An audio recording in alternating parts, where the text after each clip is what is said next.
Hello friends, இன்னைக்கு நாம பார்க்க போற கோவில் ஒரு ஆல் இன் ஒன் சொல்யூஷன் சென்டர்னே சொல்லலாம். அதுதான் சீர்காழி பிரம்மபுரம் கோவில். இங்க போறதுனால நமக்கு என்னென்ன பெனிஃபிட்ஸ் கிடைக்கும், யாரெல்லாம் கண்டிப்பா போகணும், let's check it out. First category, குழந்தைகளோட பேரண்ட்ஸ் நோட் பண்ணிக்கோங்க. இங்கதான் 3 வயசு குழந்தையா இருந்த திருஞான சம்பந்தருக்கு பார்வதி தேவி ஞானப்பால் கொடுத்தாங்க.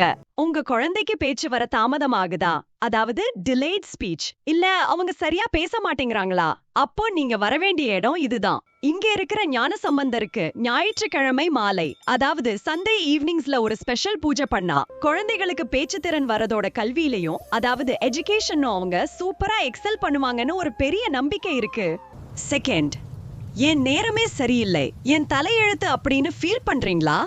அப்போ நீங்க தரிசிக்க வேண்டியவர் பிரம்மபூரீஸ்வரர். லெஜெண்ட் என்ன சொல்லுதுன்னா, படைப்பு தொழில மறந்த பிரம்மாவோட தலையெழுத்தையே சிவன் இங்கதான் ரீரைட் பண்ணாராம், அதாவது திரும்ப எழுதினாராம். உங்களுக்கு லைஃப்ல ஒரு டர்னிங் பாயிண்ட் வேணும், கரியர்ல செம ஹைக் வேணும், இல்ல ஒரு ரீசெட் பட்டன் அழுத்தணும்னு நினைச்சீங்கன்னா இங்க வந்து பிரம்மபூரீஸ்வரரை வழிபடுங்க.